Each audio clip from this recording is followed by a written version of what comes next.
There is a moment, frozen in time, when someone cries for help and a crowd watches in silence. No one moves, no one speaks. The world holds its breath, and evil walks through the front door. In 1964, Kitty Genovese was stabbed to death outside her New York apartment, while dozens of neighbors heard her screams and did nothing. More than half a century later, this story is not an anomaly. It is a mirror. From subway assaults recorded on smartphones to humanitarian disasters ignored by global powers, the silence of the many has become the permission slip for cruelty. This is the bystander effect, the haunting truth that the more people who witness an act of injustice, the less likely anyone is to intervene. It is not indifference, but diffusion. Not apathy, but a surrender to the crowd's invisible authority. Psychologically, it is rooted in a complex cocktail of fear, conformity, and the illusion of responsibility being someone else's burden. But beyond the science lies a deeper crisis, a fracture in our moral spine. Because the bystander effect is not just about what we fail to do, it is about who we fail to become. This is not just a psychological phenomenon, it is a spiritual epidemic, and if we dare to face it, truly face it, we might discover that our silence says more about our identity than our voice ever could. This is where the inner revolution begins. When everyone is responsible, no one is. This is the cruel paradox at the heart of human passivity. The more people there are, the less each individual feels compelled to act. The tragedy is not merely in the inaction itself, but in the quiet absolution we give ourselves. Someone else will step in. But no one ever does. Psychologists have a name for this moral vanishing point: diffusion of responsibility. It is the hidden engine that powers the bystander effect, a silent agreement in the crowd that each voice is dispensable, each conscience diluted by the collective.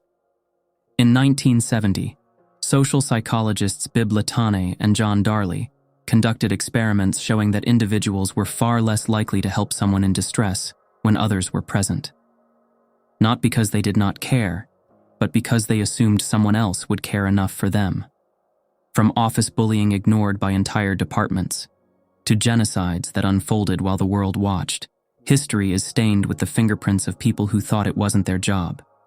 But this phenomenon isn't merely external. It lives within us.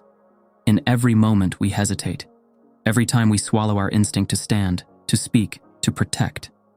Because we are not only watching the world, we are shaping it through our silence. And in the face of injustice, silence is not neutral. Silence is complicity. The crowd does not erase your responsibility, it multiplies it. This is the sacred truth the crowd cannot teach you. You are not one among many. You are the one. You always were. But why do we hide behind the presence of others? Because it is easier to blend into a sea of faces than to face the storm alone. It is safer to dissolve into the comfort of collective anonymity than to carry the sacred burden of moral clarity. The crowd offers us a deal. Disappear into us, and you will not be blamed. But at what cost? Every time we defer to the group, we chip away at our own sense of agency. We surrender a piece of our soul to the false god of conformity. We begin to believe that courage is only valid when it is echoed, when someone else goes first. And in doing so, we become spectators in our own lives. The truth is far more terrifying and far more liberating. You are responsible, even when no one else moves, especially then. Because within you exists something the crowd cannot touch, an inner voice that does not wait for permission, a truth that does not need validation. That voice is not faint because it is weak. It is faint because we have drowned it out for so long.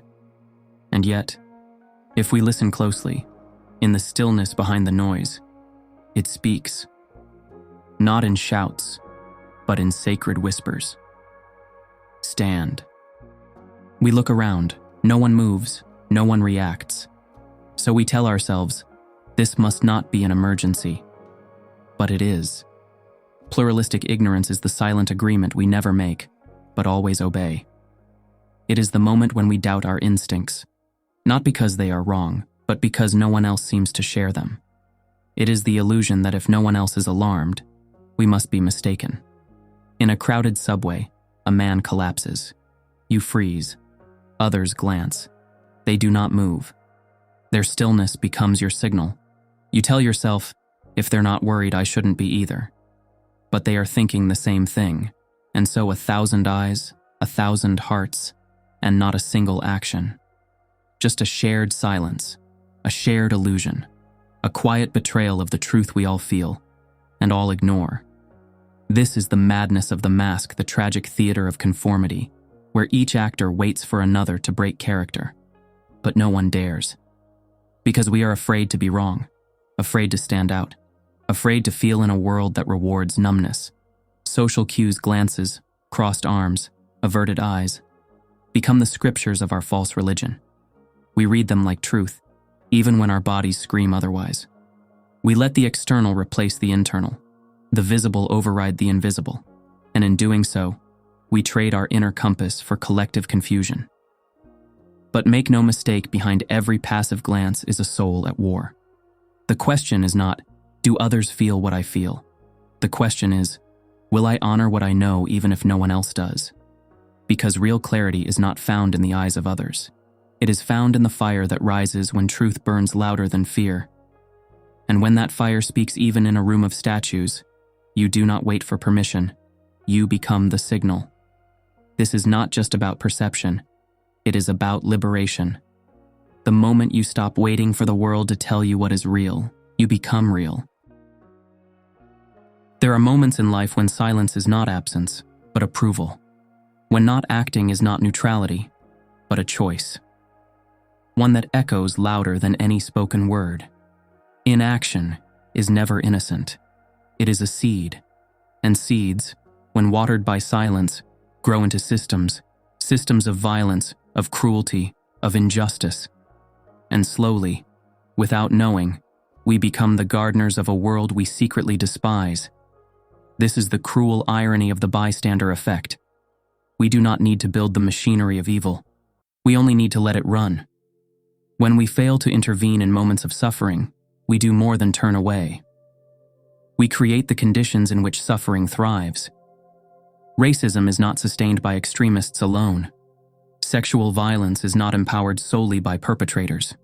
Oppression survives and flourishes in the stillness of good people who watch, wince, and walk away. But the cost is not just social. It is spiritual.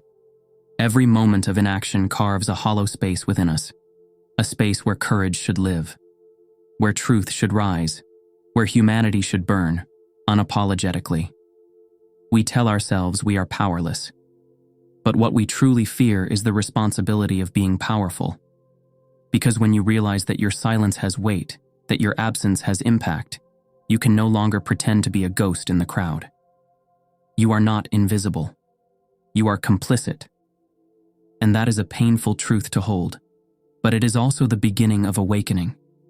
This is the invitation that discomfort offers, to become something more than a witness, to become a force, to become a rupture in the cycle, a voice where there was silence, a presence where there was void, a soul that stands even when the world sits. True morality is not found in belief, but in action. It is not in what we say we value, but in what we do when no one else will. It is not about being right, it is about being alive, fiercely, vulnerably, defiantly alive. Because in the end, the real cost of inaction is not just what happens to others, it is what dies within you. You are not a spectator in this life. You are not here to watch. You are here to act, to rise, to break the trance. The bystander effect is not just a psychological glitch, it is a cultural inheritance. But like all inherited beliefs, it can be questioned, it can be unlearned, and it can be broken. So how do we break it? First, by remembering this one radical truth. You are responsible, even when others are not. You do not need permission to care. You do not need consensus to be human. The moment you feel that something is wrong, that is your signal. That discomfort is not confusion, it is clarity in disguise. Second, Dare to move, even if alone. One person stepping forward has more power than 100 sitting still. Action is contagious, so is courage. Be the first drop and watch the ripple crack the stillness.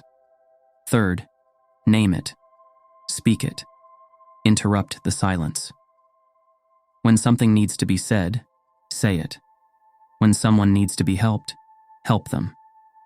When injustice hides in everyday moments, expose it. Awareness without action is sleep. Awareness with action is fire. But perhaps most importantly, rebuild the world around you. Not just in protest, but in presence. Foster spaces where people feel seen, where responsibility is shared, where citizenship is not a concept, but a living, breathing instinct. We do not change systems only by dismantling them. We change them by becoming different people within them. And that is the revolution no one can stop.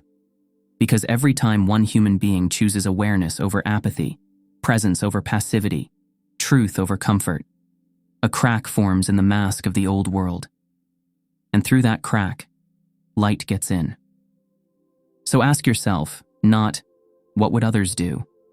But what would I do if I remembered who I truly am? This message stirred something in you? Share it. Speak it. Live it. Be the disruption. Be the flame. And above all, be the one who does not look away. You are not here to be silent.